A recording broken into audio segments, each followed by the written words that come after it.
Hi ನಮಸ್ಕಾರ ಎಲ್ರಿಗೂ welcome back to ದೇವ್ಯಾನಸ್ kitchen. ಇವತ್ತು ತುಂಬ ಸುಲಭವಾಗಿ ಬೀಟ್ರೂಟ್ ಪಲ್ಯ ಹೇಗೆ ಮಾಡೋದು ಅಂತ ನೋಡೋಣ ಬನ್ನಿ. ತುಂಬ ಕಡಿಮೆ ಸಮಯದಲ್ಲಿ ಮಾಡ್ಬೋದು ಮತ್ತು ತುಂಬ ರುಚಿಕರವಾಗಿ ಕಡಿಮೆ ಇಂಗ್ರೀಡಿಯೆಂಟಿಂದ ಆರಾಮಾಗಿ ಮಾಡ್ಕೋಬೋದು. ಇದು ಹೆಲ್ತಿ ಕೂಡ ಮತ್ತು ಈಸಿ ಕೂಡ ಮಾಡೋಕ್ಕೆ ತುಂಬ ಟೇಸ್ಟಿಯಾಗಿರುತ್ತೆ ಚಪಾತಿ ರೋಟಿ ಜೊತೆ ಎಲ್ಲ. ಮೊದಲಿಗೆ ಒಂದು ಕಡಾಯಿ ಇಟ್ಕೊಂಡು ಒಲೆ ಮೇಲೆ ಅದಕ್ಕೆ ಒಂದು 3 ಸ್ಪೂನ್ ಆಗೋಷ್ಟು ಆಯಿಲ್ ಹಾಕಿ, ಆಯಿಲ್ ಕಾದ್ಮೇಲೆ ಸಾಸಿವೆ ಹಾಕಿ, ಸಾಸಿವೆ ಚಟಪಟ ಅಂದಮೇಲೆ ಒಂದು 5ರಿಂದ 6 ಇಷ್ಟು ಬೆಳ್ಳುಳ್ಳಿ ಹಾಕಿ ಬೆಳ್ಳುಳ್ಳಿನ ನೀಟಾಗಿ ಫ್ರೈ ಮಾಡ್ಕೊಳ್ಳಿ.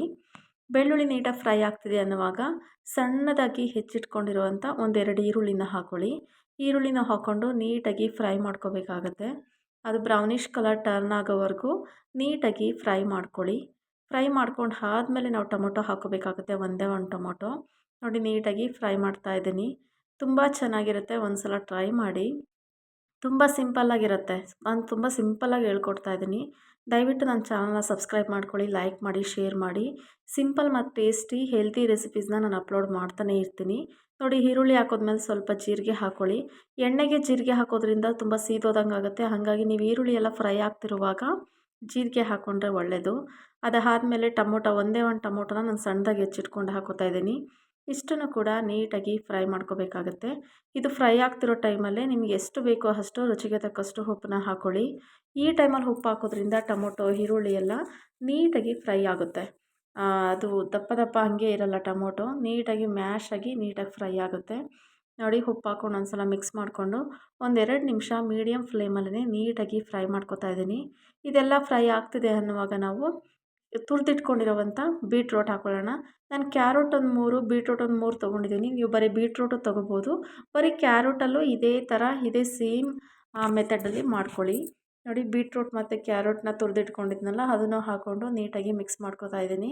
ಮಿಕ್ಸ್ ಮಾಡ್ಕೊಂಡಾದಮೇಲೆ 1 ಸ್ಪೂನ್ ಆಗೋಷ್ಟು ಸಾಂಬಾರು ಪುಡಿ ಹಾಕ್ಕೊಳ್ಳಿ. ನೋಡಿ ಹಸಿರು ಮೆಣ್ಸಿನ್ಕಾಯಿ ತಿನ್ನೋರಿಗೆ ಕೆಲವ್ರಿಗೆ ಗ್ಯಾಸ್ಟ್ರಿಕ್ ಸಮಸ್ಯೆ ಆಗುತ್ತೆ.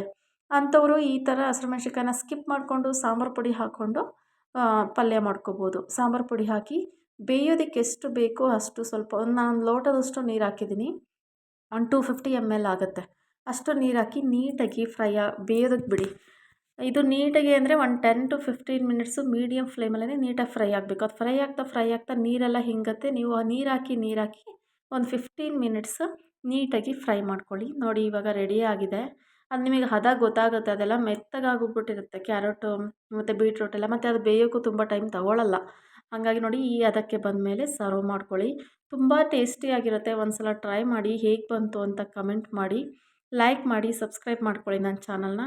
ದಯವಿಟ್ಟು ಒಂದು ಸಲ ಟ್ರೈ ಮಾಡಿ. ಸಿಂಪಲ್ಲಾಗಿ ಹೆಲ್ತಿಯಾಗಿ ಆರಾಮಾಗಿ ಮಾಡ್ಕೋಬೋದು. ಒಂದು ಸಲ ಟ್ರೈ ಮಾಡಿ. Thank you so much.